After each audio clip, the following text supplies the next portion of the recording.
Listen and relax. Crafting serenity, one audiobook at a time. At Mrs. Crale's urgent request, Miss Williams left the Battery Garden and hurried up to the house to telephone for a doctor. On her way, however, she met Mr. Meredith Blake and entrusted her errand to him, herself returning to Mrs. Crale, whom she felt might be in need of someone. Dr. Fawcett arrived on the scene a quarter of an hour later. He saw at once that Mr. Crale had been dead for some time. He placed the probable time of death at between 1 and 2 o'clock. There was nothing to show what had caused death. There was no sign of any wound, and Mr. Crale's attitude was a perfectly natural one. Nevertheless, Dr. Fawcett, who was well acquainted with Mr. Crale's state of health and who knew positively that there was no disease or weakness of any kind, was inclined to take a grave view of the situation. It was at this point that Mr. Philip Blake made a certain statement to Dr. Fawcett. Superintendent Hale paused, drew a deep breath, and passed, as it were, to Chapter 2. Subsequently, Mr. Blake repeated this statement to Inspector Conway. It was to this effect. He had that morning received a telephone message from his brother, Mr. Meredith Blake, who lived at Handcross Manor, a mile and a half away. Mr. Meredith Blake was an amateur chemist, or perhaps a herbalist would describe it best.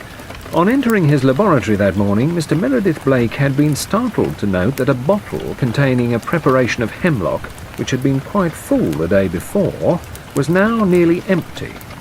Worried and alarmed by this fact, he had rung up his brother to ask his advice as to what he should do about it. Mr. Philip Blake had urged his brother to come over to Alderbury at once, and they would talk the matter over. He himself walked part way to meet his brother, and they had come up to the house together. They had come to no decision as to what course to adopt, and had left the matter in order to consult again after lunch. As a result of further inquiries, Inspector Conway ascertained the following facts. On the preceding afternoon, 5 people had walked over from Alderbury to tea at Handcross Manor. They were Mr. and Mrs. Crale, Miss Angela Warren, Miss Elsa Greer, and Mr. Philip Blake.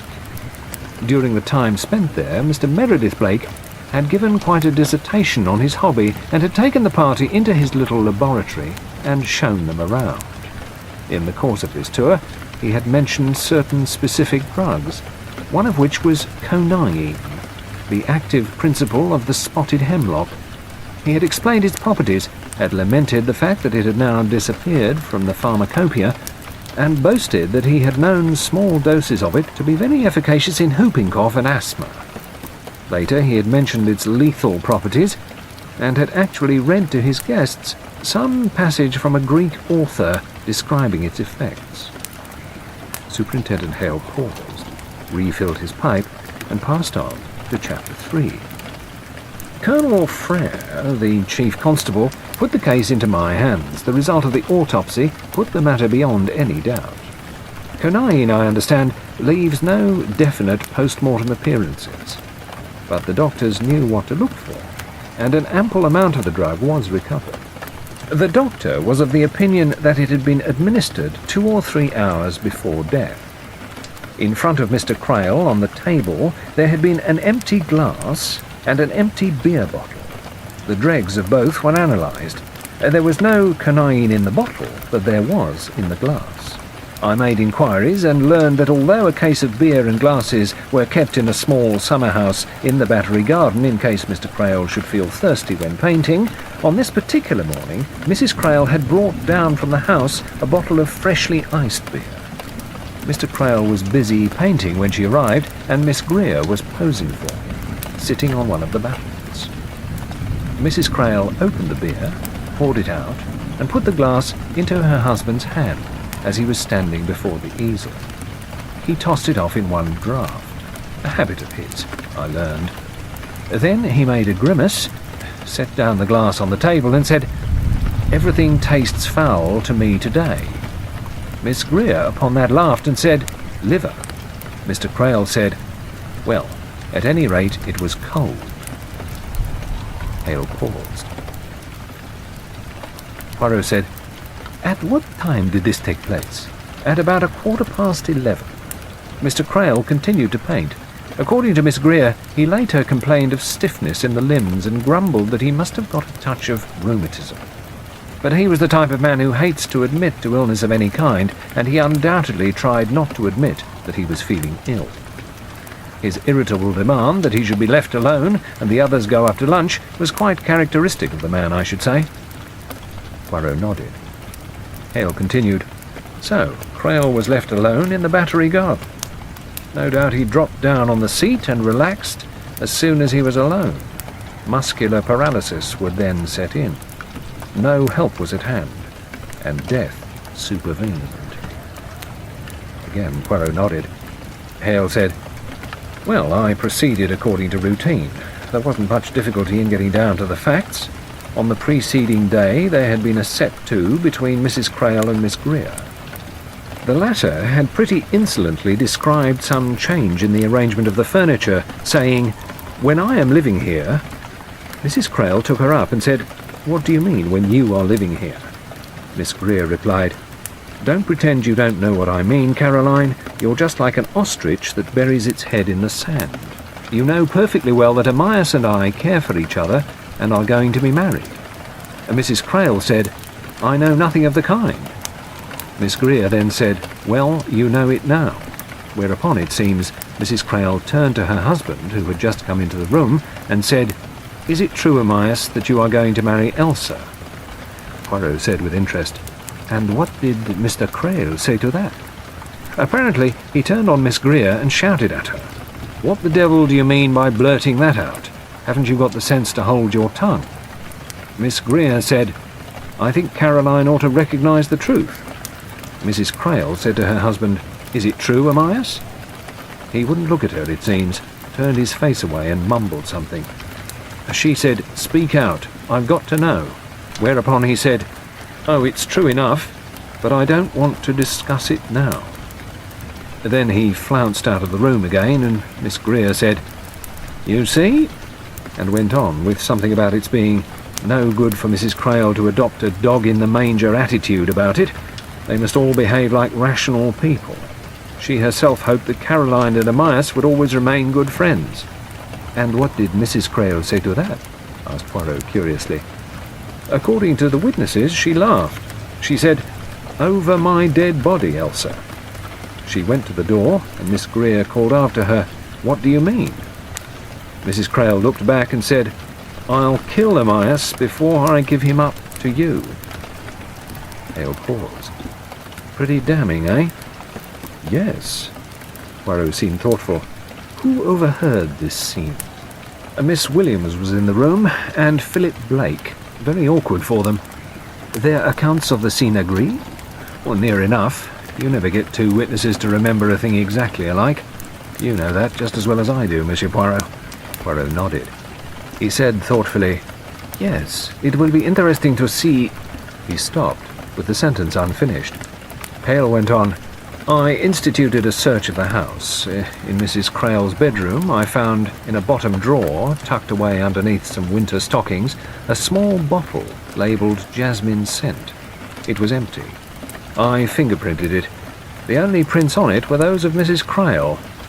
On analysis, it was found to contain faint traces of oil of jasmine and a strong solution of Conan hydrobromide. I cautioned Mrs. Crail and showed her the bottle. She replied readily. She had, she said, been in a very unhappy state of mind. After listening to Mr. Meredith Blake's description of the drug, she had slipped back into the laboratory, had emptied out a bottle of jasmine scent which was in her bag, and had filled the bottle up with Conan solution. I asked her why she had done this, and she said, I don't want to speak of certain things more than I can help, but I had received a bad shock. My husband was proposing to leave me for another woman. If that was so, I didn't want to live. That is why I took it. Hale paused. Poirot said, After all, it is likely enough. Perhaps, Monsieur Poirot, but it doesn't square with what she was overheard to say. And then there was a further scene on the following morning. Mr. Philip Blake overheard a portion of it. Miss Greer overheard a different portion of it. It took place in the library between Mr. and Mrs. Crail. Mr. Blake was in the hall and caught a fragment or two. Miss Greer was sitting outside near the open library window and heard a good deal more. And what did they hear? Mr. Blake heard Mrs. Crail say, "You and your women. I'd like to kill you. Someday I will kill you." No mention of suicide? Exactly. None at all. No words like, "If you do this thing, I'll kill myself." Miss Greer's evidence was much the same. According to her, Mr. Crail said, "Do try and be reasonable about this, Caroline.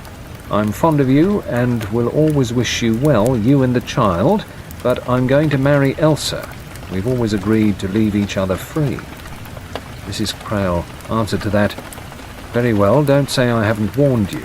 He said, "What do you mean?" And she said, "I mean that I love you and I'm not going to lose you. I'd rather kill you than let you go to that girl." Poirot made a slight gesture. "It occurs to me," he murmured, "that Miss Greer was singularly unwise to raise this issue. Mrs. Crail could easily have refused her husband a divorce." "We had some evidence bearing on that point," said Hale. "Mrs. Crail, it seems, confided partly in Mr. Meredith Blake. He was an old and trusted friend. He was very distressed and managed to get a word with Mr. Crail about it. This, I may say, was on the preceding afternoon. Mr. Blake remonstrated delicately with his friend, said how distressed he would be if the marriage between Mr. and Mrs. Crail was to break up so disastrously. He also stressed the point that Miss Greer was a very young girl, and that it was a very serious thing to drag a young girl through the divorce court. To this, Mr. Crail replied with a chuckle. Callous sort of brute he must have been. "That isn't Elsa's idea at all. She isn't going to appear.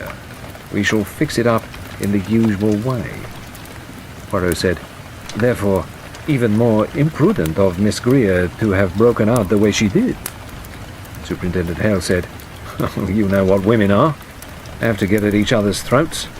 It must have been a difficult situation anyhow. I can't understand Mr. Crail allowing it to happen. According to Mr. Meredith Blake, he wanted to finish his picture. Does that make sense to you?" "Yes, my friend, I think it does." "Well, it doesn't to me. The man was asking for trouble. He was probably seriously annoyed with his young woman for breaking out the way she did." "Oh, he was. Meredith Blake said so. If he had to finish the picture, I don't see why he couldn't have taken some photographs and worked from them. I know a chap does watercolours of places. He does that." Poirot shook his head. "No. I can understand Crail, the artist. You must realize, my friend, that at that moment probably his picture was all that mattered to Crail. However much he wanted to marry the girl, the picture came first. That's why he hoped to get through her visit without its coming to an open issue. The girl, of course, didn't see it that way. With women, love always comes first." "Don't I know it?" said Superintendent Hale with feeling. "Men," continued Poirot, "and especially artists, are different." "Art," said the superintendent with scorn. "All this talk about art. I never have understood it, and I never shall. You should have seen that picture Crail was painting. All lopsided. He'd made the girl look as though she'd got toothache, and the battlements were all cock-eyed. Unpleasant looking, the whole thing. I couldn't get it out of my mind for a long time afterwards. I even dreamt about it. What's more, it affected my eyesight. I began to see battlements and walls and things all out of drawing. Yes, and women too." Poirot smiled. He said, "Although you do not know it, you are paying a tribute to the greatness of Amias Crail's art." "Nonsense. Why can't a painter paint something nice and cheerful to look at? Why go out of your way to look for ugliness? Some of us, mon cher, see beauty in curious places." "The girl was a good looker, all right," said Hale. "Lots of makeup and next to no clothes on. It isn't decent the way these girls go about. And that was 16 years ago, mind you.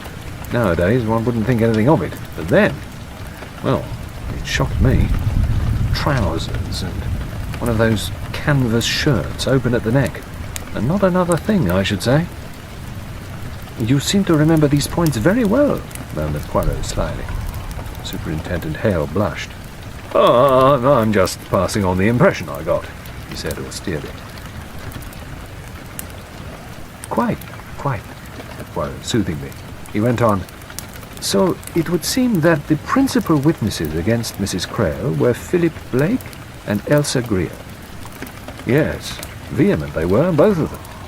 But the governess was called by the prosecution too, and what she said carried more weight than the other two. She was on Mrs. Crail's side entirely, you see, up in arms for her.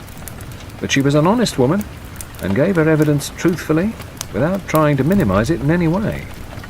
And Meredith Blake?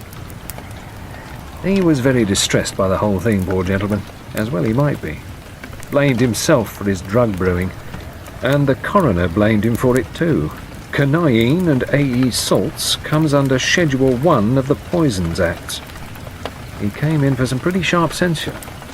He was a friend of both parties, and it hit him very hard, besides being the kind of country gentleman who shrinks from notoriety and being in the public eye.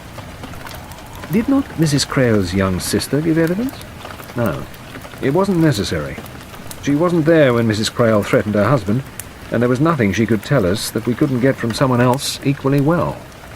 She saw Mrs. Crail go to the refrigerator and get the iced beer out, and of course the defence could have subpoenaed her to say that Mrs. Crail took it straight down without tampering with it in any way, but that point wasn't relevant because we never claimed that the quinine was in the beer bottle.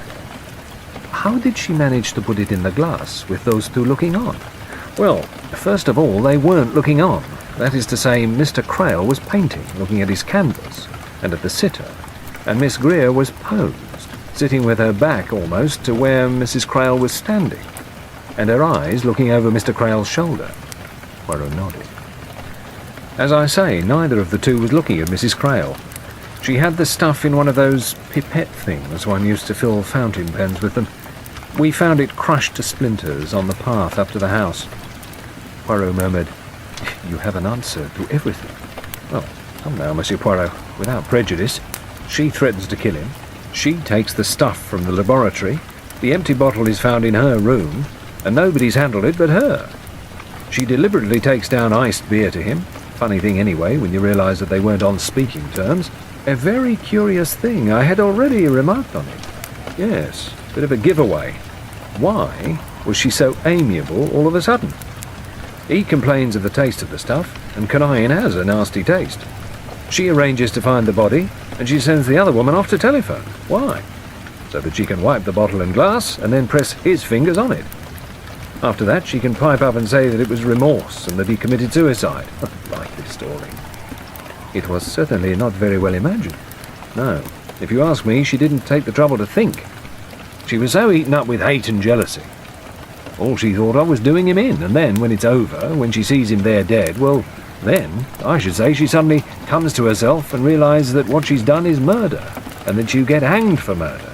And desperately, she goes bald-headed for the only thing she can think of, which is suicide. Poirot said, "It is very sound what you say there. Yes, her mind might work that way." In a way, it was a premeditated crime. And in a way, it wasn't, said Hale. I don't believe she really thought it out, you know. Just went on with it blindly. Poirot murmured, "I wonder." Hale looked at him curiously. He said, "Have I convinced you, Monsieur Poirot, that it was a straightforward case?" "Almost. Not quite. There are one or two peculiar points."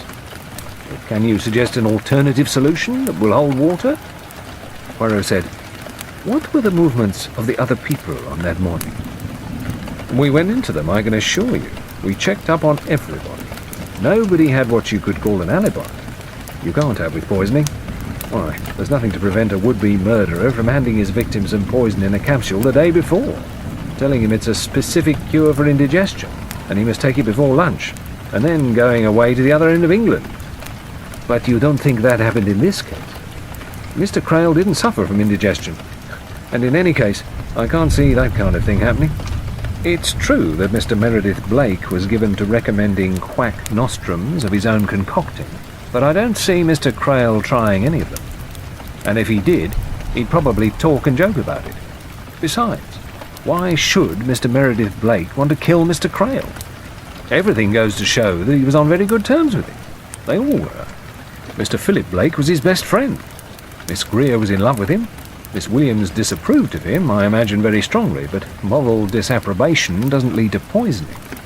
Little Miss Warren scrapped with him a lot. She was at a tiresome age, just off to school, I believe, but he was quite fond of her, and she of him. She was treated, you know, with particular tenderness and consideration in that house. You may have heard why. She was badly injured when she was a child. Injured by Mrs. Crail in a kind of maniacal fit of rage. That rather shows, doesn't it, that she was a pretty uncontrolled sort of person to go for a child and maim her for life? It might show, said Poirot thoughtfully, that Angela Warren had good reason to bear a grudge against Caroline Crail. Or perhaps, but not against Amias Crail. And anyway, Mrs. Crail was devoted to her young sister. Gave her a home when her parents died, and as I say, treated her with special affection. Spoiled her badly, so they say. The girl was obviously fond of Mrs. Crail. She was kept away from the trial and sheltered from it all as far as possible. Mrs. Crail was very insistent about that, I believe. But the girl was terribly upset and longed to be taken to see her sister in prison. Caroline Crail wouldn't agree. She said that sort of thing might injure a girl's mentality for life. She arranged for her to go to school abroad. He added, Miss Warren's turned out to be a very distinguished woman. Traveller to weird places, lectures at the Royal Geographical, all that sort of thing. And no one remembers the trial? Well, it's a different name for one thing. They hadn't even the same maiden name. They had the same mother, but different fathers. Mrs. Crail's name was Spalding. This Miss Williams, was she the child's governess or Angela Warren's? Angela's. There was a nurse for the child, but she used to do a few little lessons with Miss Williams every day, I believe. Where was the child at the time? She'd gone with the nurse to pay a visit to her grandmother, a Lady Tressilian, a widow lady who'd lost her own 2 little girls and who was devoted to this kid. Poirot nodded. I see. Hale continued. As to the movements of the other people on the day of the murder, I can give them to you. Miss Greer sat on the terrace near the library window after breakfast. There, as I say, she overheard the quarrel between Crail and his wife. After that, she accompanied Crail down to the Battery and sat for him until lunchtime with a couple of breaks to ease her muscles. Philip Blake was in the house after breakfast and overheard part of the quarrel. After Crail and Miss Greer went off, he read the paper until his brother telephoned him. Thereupon he went down to the shore to meet his brother. They walked together up the path again, past the Battery garden. Miss Greer had just gone up to the house to fetch a pullover, as she felt chilly, and Mrs. Crail was with her husband, discussing arrangements for Angela's departure to school. Ah, an amicable interview? Well, no, not amicable. Crail was fairly shouting at her, I understand, annoyed at being bothered with domestic details. I suppose she wanted to get things straightened up if there was going to be a break. Poirot nodded. Hale went on. The 2 brothers exchanged a few words with Amias Crail. Then Miss Greer reappeared and took up her position, and Crail picked up his brush again, obviously wanting to get rid of them. They took the hint and went up to the house. It was when they were at the Battery, by the way, that Amias Crail complained all the beer down there was hot, and his wife promised to send him down some iced beer. Aha! Exactly. Aha! Sweet as sugar she was about it. They went up to the house and sat on the terrace outside. Mrs. Crail and Angela Warren brought them out beer there. Later, Angela Warren went down to bathe, and Philip Blake went with her. Meredith Blake went down to a clearing with a seat just above the Battery garden. He could just see Miss Greer as she posed on the battlements, and could hear her voice and Crail's as they talked. He sat there and thought over the Conan business. He was still very worried about it, and didn't quite know what to do. Elsa Greer saw him and waved her hand to him. When the bell went for lunch, he came down to the Battery, and Elsa Greer and he went back to the house together. He noticed then that Crail was looking, as he put it, very queer, but he didn't really think anything of it at the time. Crail was the kind of man who was never ill, and so one didn't imagine he would be. On the other hand, he did have moods of fury and despondency, according as to whether his painting was not going as he liked it. On those occasions, one left him alone and said as little as possible to him. That's what these two did on this occasion. As to the others, the servants were busy with housework and cooking lunch. Miss Williams was in the schoolroom part of the morning correcting some exercise books. Afterwards, she took some household mending to the terrace. Angela Warren spent most of the morning wandering about the garden, climbing trees and eating things. You know what a girl of 15 is. Plums, sour apples, hard pears, etc. After she came back to the house and, as I say, went down with Philip Blake to the beach and had a bathe before lunch. Superintendent Hale paused. "Now then," he said belligerently, "do you find anything phony about that?" Poirot said, "Nothing at all." "Well then." The two words expressed volumes. "But all the same," said Hercule Poirot, "I am going to satisfy myself.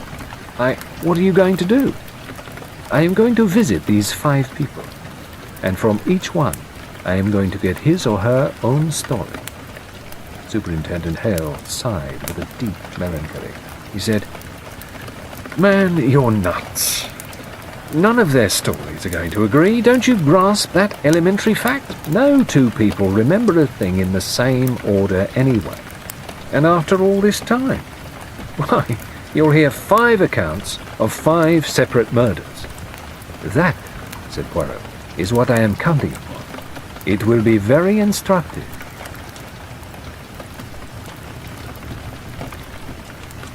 This little pig went to market. Philip Blake was recognizably like the description given of him by Montague de Pleach, a prosperous, shrewd, jovial-looking man, slightly running to fat. Hercule Poirot had timed his appointment for 6:30 on a Saturday afternoon. Philip Blake had just finished his 18 holes, and he had been on his game, winning a $5 from his opponent. He was in the mood to be friendly and expansive. Hercule Poirot explained himself and his errand. On this occasion, at least, he showed no undue passion for unsullied truth. It was a question, Blake gathered, of a series of books dealing with famous crimes. Philip Blake frowned. He said, "Good Lord, why make up these things?" Hercule Poirot shrugged his shoulders. He was at his most foreign today. He was out to be despised, but patronized. He murmured, "It is the public. They eat it up. Yes, eat it up." "Ghouls," said Philip Blake. But he said it good-humoredly, not with the fastidiousness and the distaste that a more sensitive man might have displayed. Hercule Poirot said, with a shrug of his shoulders, "It is human nature. You and I, Monsieur Blake, who know the world, have no illusions about our fellow human beings. Not bad people, most of them, but certainly not to be idealized." Blake said heartily, "I parted with my illusions long ago." "Instead, you tell a very good story, or so I have been told." "Ah!" Blake's eyes twinkled. "Heard this one?" Poirot's laugh came at the right place. It was not an edifying story, but it was funny. Philip Blake lay back in his chair. His muscles relaxed. His eyes creased with good humor. Hercule Poirot thought suddenly that he looked rather like a contented pig. A pig. This little pig went to market. What was he like, this man, Philip Blake? A man, it would seem, without cares, prosperous, contented, no remorseful thoughts, no uneasy twinges of conscience from the past, no haunting memories here. No, a well-fed pig who had gone to market and fetched the full market price. But once, perhaps, there had been more to Philip Blake. He must have been, when young, a handsome man. Eyes always a shade too small, a fraction too near together, perhaps, but otherwise a well-made, well-set-up young man. How old was he now? At a guess, between 50 and 60. Nearing 40, then, at the time of Creel's death. Less stultified, then, less sunk in the gratifications of the minute, asking more of life, perhaps, and receiving less. Poirot murmured, as a mere catchphrase, "You comprehend my position." "No.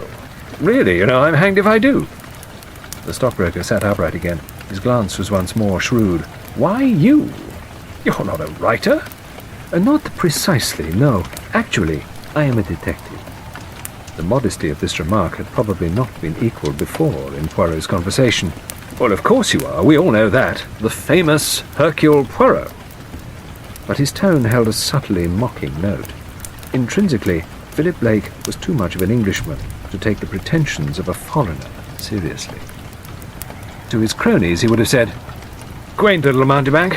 Oh well, I expect his stuff goes down with the women all right." And although that derisive, patronizing attitude was exactly the one which Hercule Poirot had aimed at inducing, nevertheless he found himself annoyed by it. This man, this successful man of affairs, was unimpressed by Hercule Poirot. It was a scandal. "I am gratified," said Poirot untruly, "that I am so well known to you. My success, let me tell you, has been founded on the psychology, the eternal why of human behavior. That, Monsieur Blake, is what interests the world in crime today. It used to be romance. Famous crimes were retold from one angle only, the love story connected with them. Nowadays, it is very different. People read with interest that Dr. Crippen murdered his wife because she was a big, bouncing woman, and he was little and insignificant, and therefore she made him feel inferior. They read of some famous woman criminal that she killed because she'd been snubbed by her father when she was 3 years old. It is, as I say, the why of crime that interests nowadays." Philip Blake said with a slight yawn, "Well, the why of most crimes is obvious enough, I should say. Usually money." Poirot cried, "Ah, but my dear sir, the why must never be obvious. That is the whole point." "And that's where you come in." "And that, as you say, is where I come in. It is proposed to rewrite the stories of certain bygone crimes from the psychological angle. Psychology in crime. It is my speciality. I have accepted the commission." Philip Blake grinned. "Pretty lucrative, I suppose?" "I hope so. I certainly hope so." "Congratulations. Now, perhaps you'll tell me where I come in." "Most certainly. The Crail case, monsieur." Philip Blake did not look startled, but he looked thoughtful. He said, "Yes, of course, the Crail case." Hercule Poirot said anxiously, "It is not displeasing to you, Monsieur Blake?" "Oh, as to that," Philip Blake shrugged his shoulders, "it's no use resenting a thing you've got no power to stop. The trial of Caroline Crail is public property. Anyone can go ahead and write it up. It's no use my objecting. In a way, I don't mind telling you, I do dislike it a good deal. Amias Crail was one of my best friends. I'm sorry the whole unsavory business has to be raked up again, but these things happen. You are a philosopher, Monsieur Blake." No, I just know enough not to start kicking against the pricks. I dare say you'll do it less offensively than many others." "I hope, at least, to write with delicacy and good taste," said Poirot. Philip Blake gave a loud guffaw, but without any real amusement. "Makes me chuckle to hear you say that." "I assure you, Monsieur Blake, I am really interested. It is not just a matter of money with me. I genuinely want to recreate the past, to feel and see the events that took place, to see behind the obvious, and to visualize the thoughts and feelings of the actors in the drama." Philip Blake said, "I don't know that there was much subtlety about it. It was a pretty obvious business. Crude female jealousy. That's all there was to it. It would interest me enormously, Monsieur Blake, if I could have your own reactions to the affair." Philip Blake said with sudden heat, his face deepening in color, "Reactions? Reactions? Don't speak so pedantically. I didn't just stand there and react. You don't seem to understand that my friend, I tell you, had been killed, poisoned, and that if I'd acted quicker, I could have saved him." "How do you make that out, Monsieur Blake?" "Like this. I take it that you've already read up the facts of the case?" Poirot nodded. "Very well. Now, on that morning, my brother Meredith called me up. He was in a pretty good stew. One of his hell brews was missing. It was a fairly deadly hell brew. What did I do? I told him to come along and we'd talk it over. Decide what was best to be done. Decide what was best. It beats me now how I could have been such a hesitating fool. I ought to have realized that there was no time to lose. I ought to have gone to Amias straight away and warned him. I ought to have said, Caroline's pinched one of Meredith's patent poisons, and you and Elsa had better look out for yourselves." Blake got up. He strode up and down in his excitement. "Good God, man. Do you suppose I hadn't gone over it in my mind again and again? I knew I had the chance to save him, and I dallied about, waiting for Meredith. Why hadn't I the sense to realize that Caroline wasn't going to have any qualms or hesitancies? She'd taken that stuff to use, and by God, she'd use it at the very first opportunity. She wouldn't wait till Meredith discovered his loss. I knew, of course I knew, that Amias was in deadly danger, and I did nothing. I think you reproach yourself unduly, monsieur. You had not much time, the other interrupted him. Time? I had plenty of time. Any amount of courses open to me. I could have gone to Amias, as I say, but there was the chance, of course, that he wouldn't believe me. Amias wasn't the sort of man who'd believe easily in his own danger. He'd have scoffed at the notion. And he never thoroughly understood the sort of devil Caroline was. But I could have gone to her. I could have said, I know what you're up to. I know what you're planning to do, but if Amias or Elsa die of quinine poisoning, you'll be hanged by your neck. That would have stopped her. Or I might have rung up the police. Oh, there were things that could have been done, but instead I let myself be influenced by Meredith's slow, cautious methods. We must be sure, talk it over, make quite certain. Who could have taken it? Damned old fool, never made a quick decision in his life. A good thing for him, he was the eldest son and has an estate to live on. If he'd ever tried to make money, he'd have lost every penny he had. Poirot asked, You had no doubt yourself who had taken the poison? Well, of course not. I knew at once it must be Caroline. You see, I knew Caroline very well. Poirot said, That is very interesting. I want to know, Monsieur Blake, what kind of woman Caroline Creel was. Philip Blake said sharply, She wasn't the injured innocent people thought she was at the time of the trial. What was she then? Blake sat down again. He said seriously, Would you really like to know? I would like to know very much indeed. Caroline was a rotter. She was a rotter through and through. Mind you, she had charm. She had that kind of sweetness of manner that deceives people utterly. She had a frail, helpless look about her that appealed to people's chivalry. Sometimes, when I've read a bit of history, I think Mary, Queen of Scots, must have been a bit like her. Always sweet and unfortunate and magnetic, and actually a cold, calculating woman.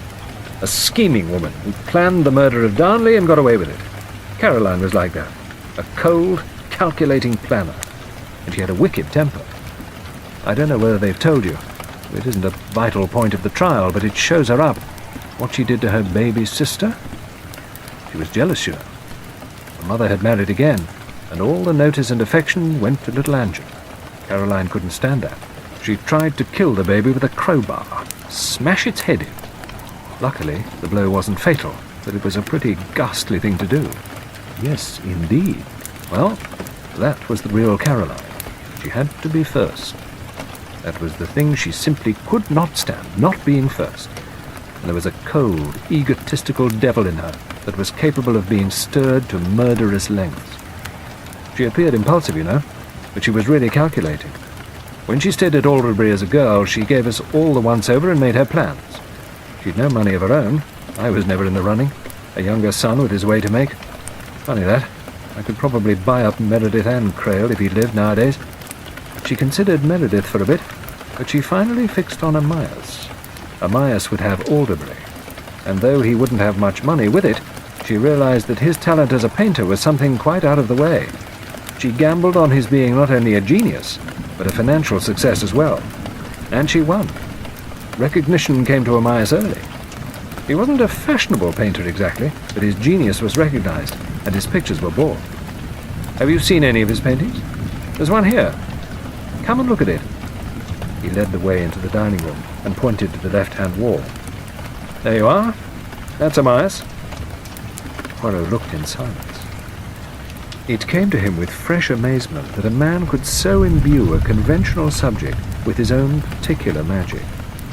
A vase of roses on a polished mahogany table, that hoary old set-piece. How then did Amias Creel contrive to make his roses flame and burn with a riotous, almost obscene life? The polished wood of the table trembled and took on sentient life. How to explain the excitement the picture roused, for it was exciting. The proportions of the table would have distressed Superintendent Hale. He would have complained that no known roses were precisely of that shape or color. And afterwards, he would have gone about wondering vaguely why the roses he saw were unsatisfactory, and round mahogany tables would have annoyed him for no known reason. Poirot gave a little sigh. He murmured, "Yes, it is all there." Blake led the way back. He mumbled, "Never have understood anything about art myself. Don't know why I like looking at that thing so much, but I do. It's... damn it all, it's good." Poirot nodded emphatically. Blake offered his guest a cigarette and lit one himself. He said, "And that's the man.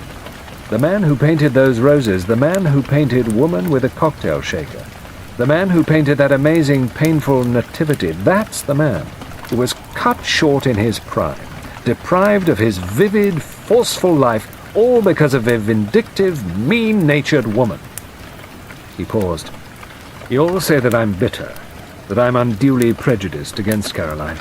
She had charm. I felt it, but I knew. I always knew the real woman behind, and that woman, Monsieur Poirot, was evil. She was cruel and malignant and a grabber. And yet it has been told me that Mrs. Crail put up with many hard things in her married life. Yes, and didn't she let everybody know about it? Always the martyr. Poor old Amias. His married life was one long hell.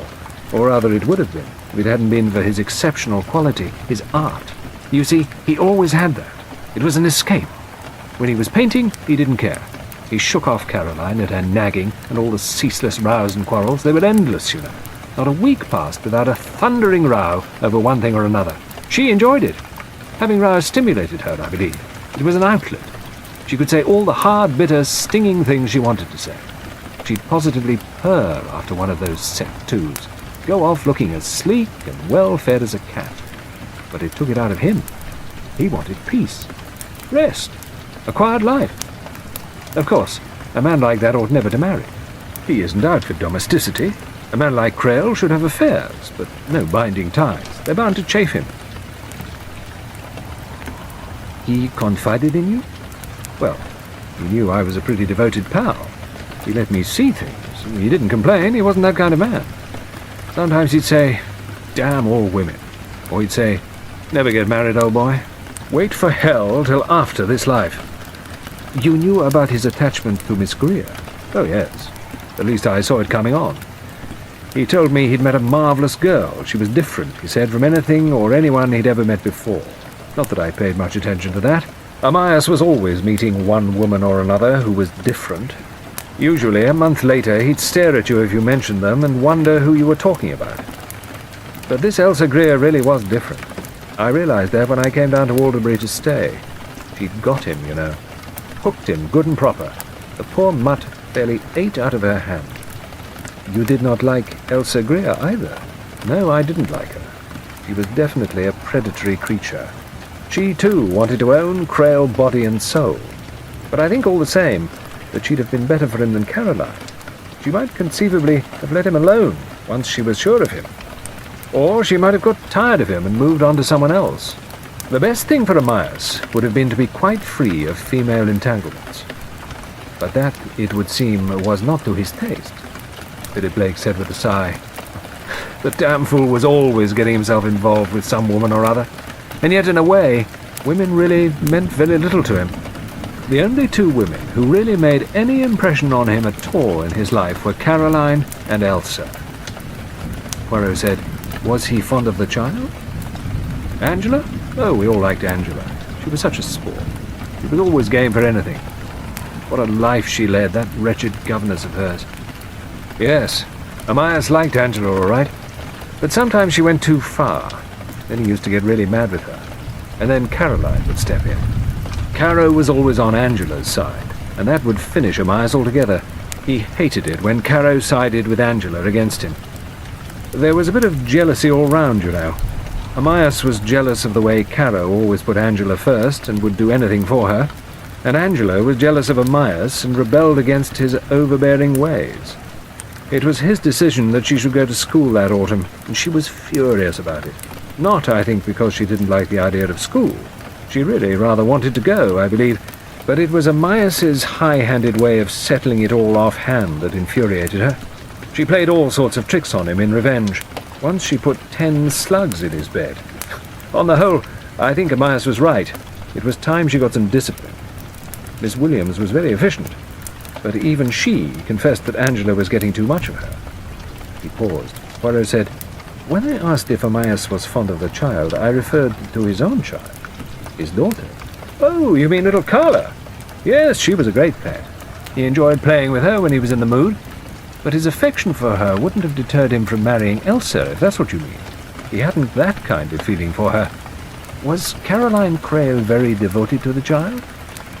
A kind of spasm contorted Philip's face. He said, "I can't say that she wasn't a good mother. No, I can't say that. It's the one thing—" "Yes, Monsieur Blake?" Philip said slowly and painfully. "It's the one thing I really regret in this affair.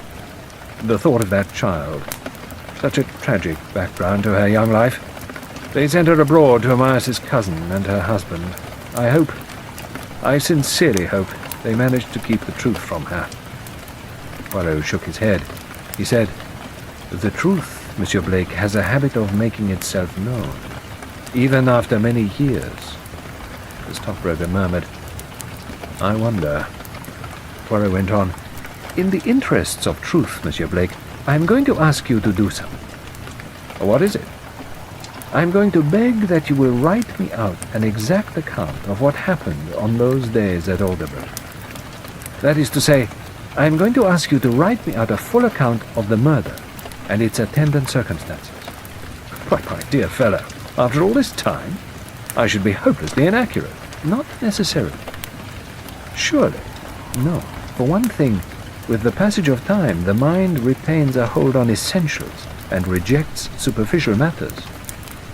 "Oh, well, you mean a mere broad outline?" "Not at all. I mean a detailed, conscientious account of each event as it occurred, and every conversation you can remember." "And supposing I remember them wrong?" "You can give the wording at least to the best of your reflection. There may be gaps, but that cannot be helped." Blake looked at him curiously. "But what's the idea? The police files will give you the whole thing far more accurately." "No, Monsieur Blake. We are speaking now from the psychological point of view. I do not want bare facts. I want your own selections of facts. Time and your memory are responsible for that selection. There may have been things done, words spoken, that I should seek for in vain in the police files. Things and words that you never mentioned because maybe you judged them irrelevant, or because you preferred not to repeat them." Blake said sharply, "Is this account of mine for publication?" "Certainly not. It is for my eye only, to assist me to draw my own deductions." "And you won't quote from it without my consent?" "Certainly not." Said Philip Blake. "I'm a very busy man, Monsieur Poirot. I appreciate that there will be time and trouble involved. I should be happy to agree to a reasonable fee." There was a moment's pause. Then Philip Blake said suddenly, "No. If I do it, I'll do it for nothing." "And you will do it?" Philip said warningly, "Remember, I can't vouch for the accuracy of my memory." "Oh, that is perfectly understood." "Then I think," said Philip Blake, "that I should like to do it. I feel I owe it, in a way, to Amias Crail."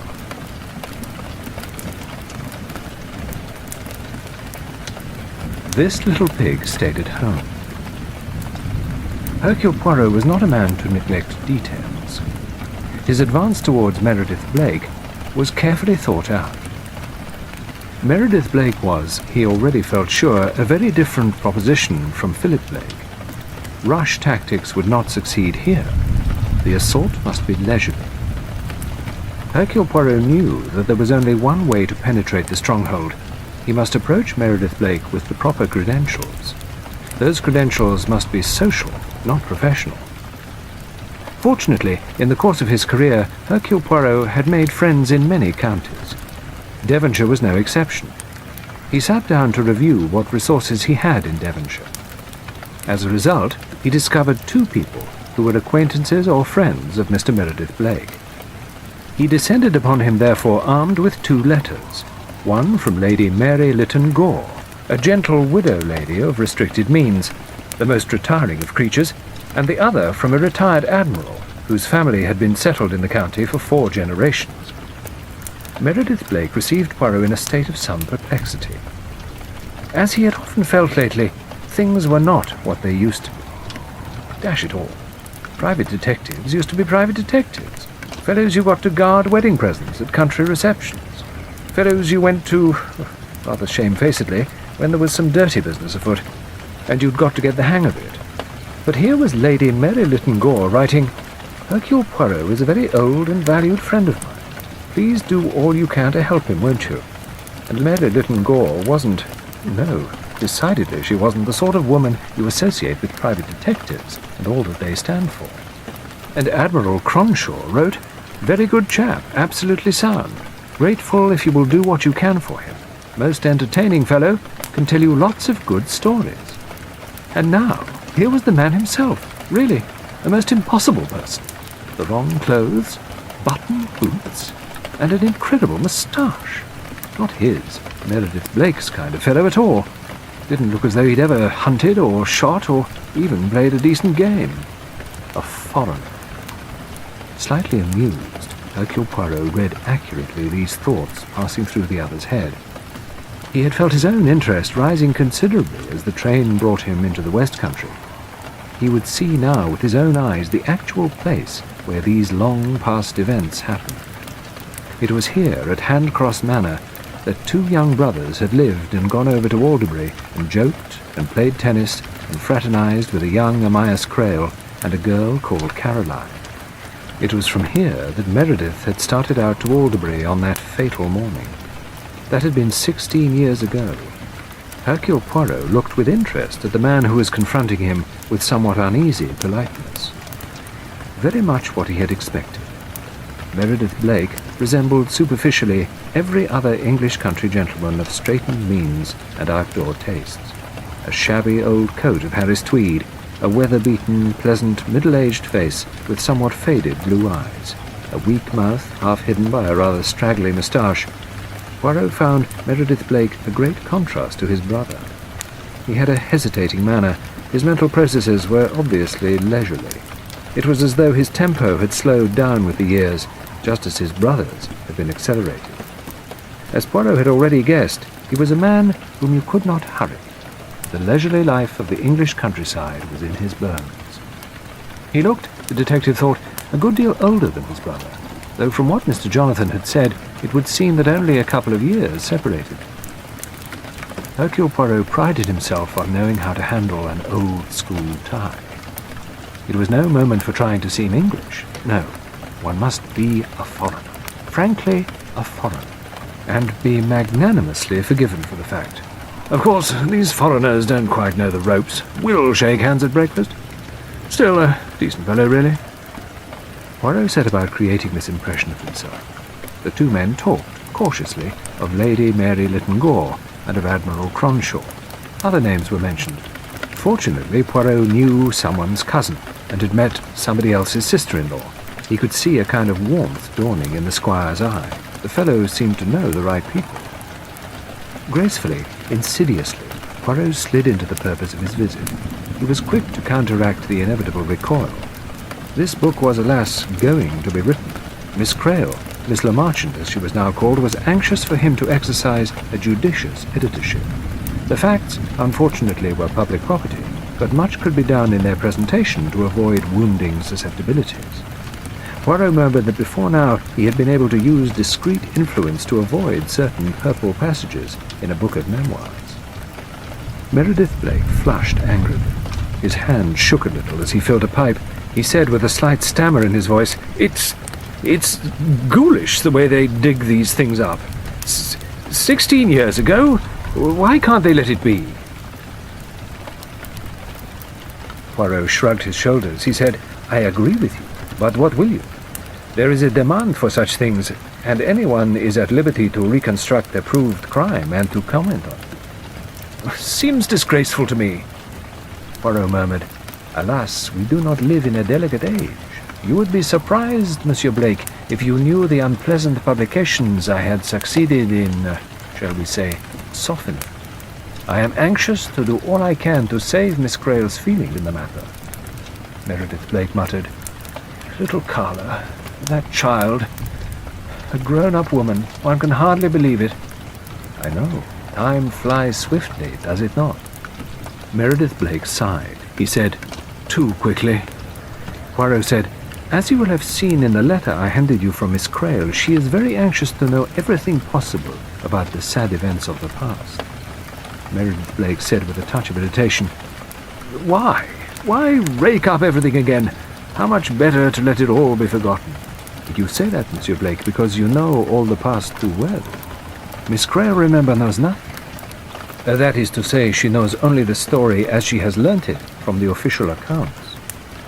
Meredith Blake winced. He said, Yes, I forgot, poor child. What a detestable position for her. The shock of learning the truth, and then those soulless, callous reports of the trial. The truth, said Hercule Poirot, can never be done justice to in a mere legal recital. It is the things that are left out that are the things that matter. The emotions, the feelings, the characters of the actors in the drama, the extenuating circumstances. He paused, and the other man spoke eagerly, like an actor who had received his cue. Extenuating circumstances? That's just it. If ever there were extenuating circumstances, there were in this case. Amias Crail was an old friend. His family and mine had been friends for generations, but one has to admit that his conduct was frankly outrageous. He was an artist, of course, and presumably that explains it, but there it is. He allowed a most extraordinary set of affairs to arise. The position was one that no ordinary decent man could have contemplated for a moment. Hercule Poirot said, I am interested that you should say that. It had puzzled me, that situation. Not so does a well-bred man, a man of the world, go about his affairs. Blake's thin, hesitating face had lit up with animation. He said, Yes, but the whole point is that Amias never was an ordinary man.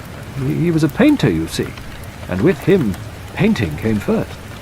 Really, sometimes in the most extraordinary way. I don't understand these so-called artistic people myself, never have. I understood Crail a little because, of course, I'd known him all my life. His people were the same sort as my people, and in many ways Crail ran true to type. It was only where art came in that he didn't conform to the usual standards. He wasn't, you see, an amateur in any way. He was first class, really first class. Some people say he's a genius. Well, they may be right, but as a result, he was always what I should describe as unbalanced.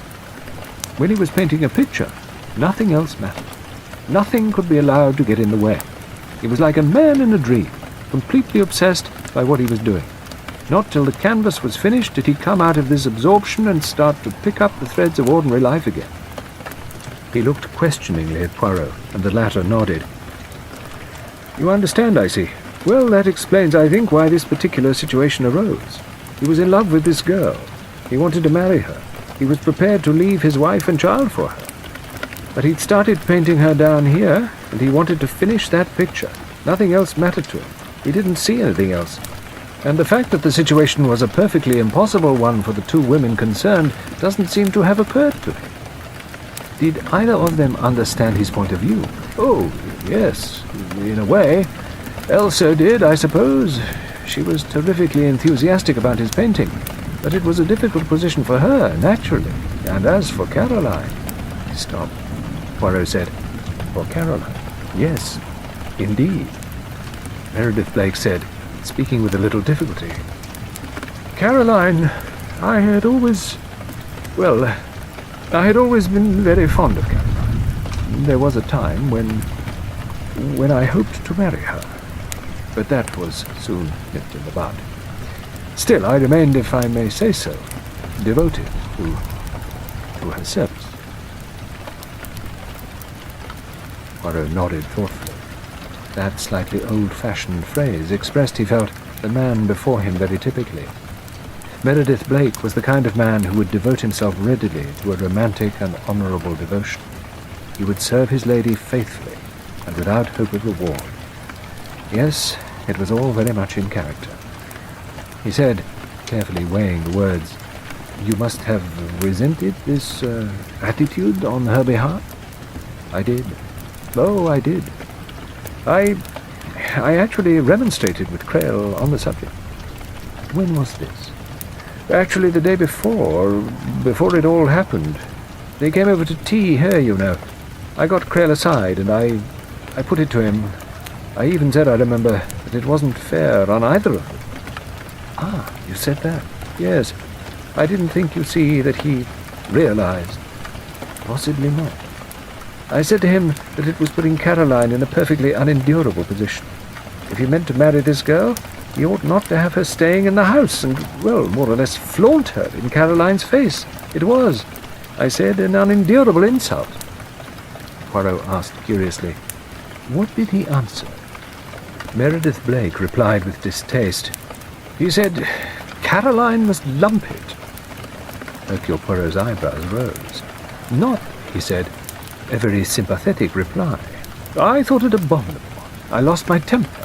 I said that no doubt, not caring for his wife, he didn't mind how much he made her suffer, but what I said about the girl. Hadn't he realized it was a pretty rotten position for her? His reply to that was that Elsa must lump it too. Then he went on, you don't seem to understand, Meredith, that this thing I'm painting is the best thing I've done. It's good, I tell you. And a couple of jealous, quarrelling women aren't going to upset it. No, by hell they're not. It was hopeless talking to him. I said he seemed to have taken leave of all ordinary decency. Painting, I said, wasn't everything. He interrupted there. He said, but it is to me. I was still very angry. I said it was perfectly disgraceful, the way he had always treated Caroline. She had had a miserable life with him. He said he knew that, and he was sorry about it. Sorry.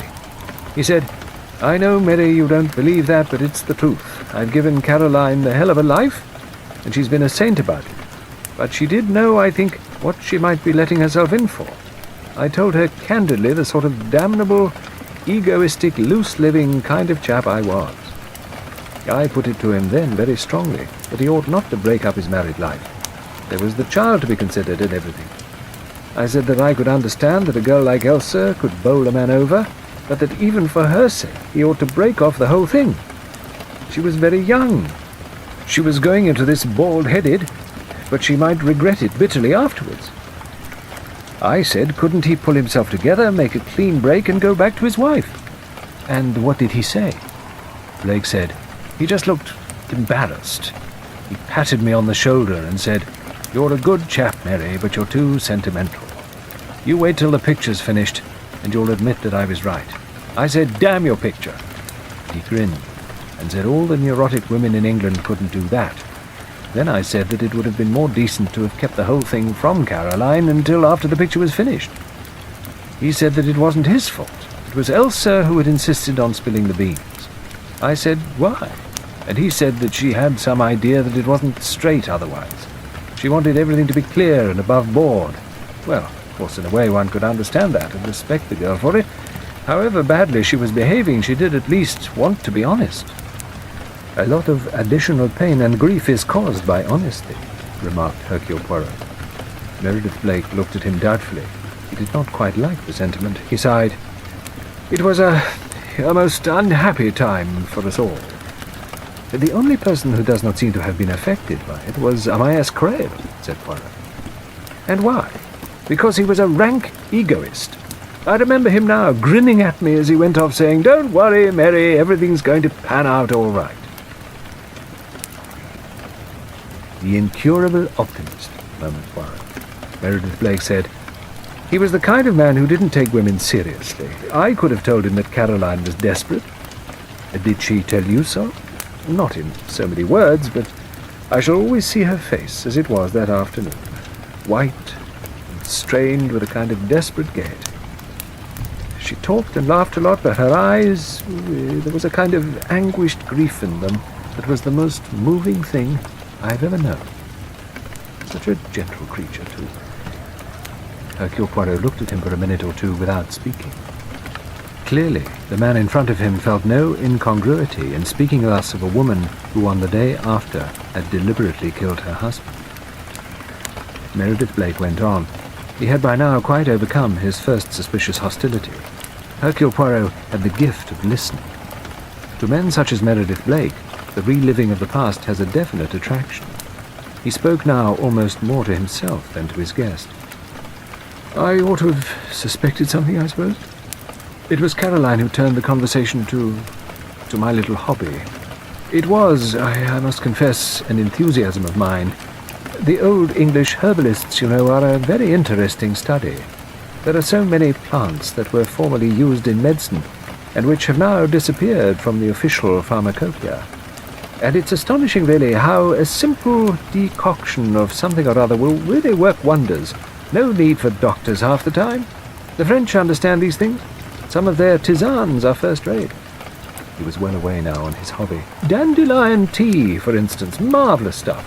And a decoction of hips. I saw the other day somewhere that that's coming into fashion with the medical profession again. Ah, yes. I must confess, I got a lot of pleasure out of my brews. Gathering the plants at the right time, drying them, macerating them, all the rest of it. I've even dropped a superstition sometimes and gathered my roots at the full of the moon, or whatever it was the ancients advised.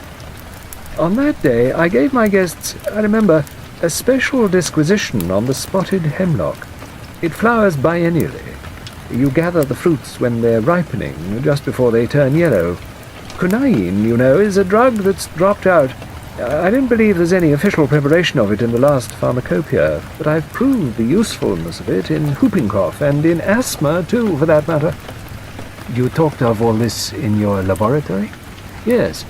I showed them round, explained the various drugs to them, valerian, and the way it attracts cats. One sniff at that was enough for them. Then they asked about deadly nightshade, and I told them about belladonna and atropine. They were very much interested." "They? What is comprised in that word?" Meredith Blake looked faintly surprised, as though he had forgotten that his listener had no first-hand knowledge of the scene. "Oh, the whole party. Let me see. Philip was there, and Amias, and Caroline, of course, Angela, and Elsa Greer. That was all?" "Yes, I think so. Yes, I'm sure of it." Blake looked at him curiously. "Who else should there be? I thought perhaps the governess." "Oh, I see. No, she wasn't there that afternoon. I believe I've forgotten her name now. Nice woman. Took her duties very seriously. Angela worried her a good deal, I think." "Why was that?" "Well, she was a nice kid, but she was inclined to run wild, always up to something or other. Put a slug or something down Amias's back one day when he was hard at work painting. He went up and smoked. Cursed her up and down Dale. It was after that he insisted on this school idea." "Sending her to school?" "Yes, I don't mean he wasn't fond of her, but he found her a bit of a nuisance sometimes, and I think, I've always thought, yes, that he was a bit jealous. Caroline, you see, was a slave to Angela. In a way, perhaps, Angela came first with her. And Amias didn't like that. There was a reason for it, of course. I won't go into that, but..." Poirot interrupted. "The reason being that Caroline Crewe reproached herself for an action that had disfigured the girl." Blake exclaimed. "Oh, you know that? I wasn't going to mention it. All over and done with. But, yes, that was the cause of her attitude, I think. She always seemed to feel that there was nothing too much she could do to make up, as it were." Poirot nodded thoughtfully. He asked, "And Angela, did she bear a grudge against her half-sister?" "Oh, no. Don't run away with that idea. Angela was devoted to Caroline. She never gave that old business a thought, I'm sure. It was just Caroline who couldn't forgive herself." End of Disc 2.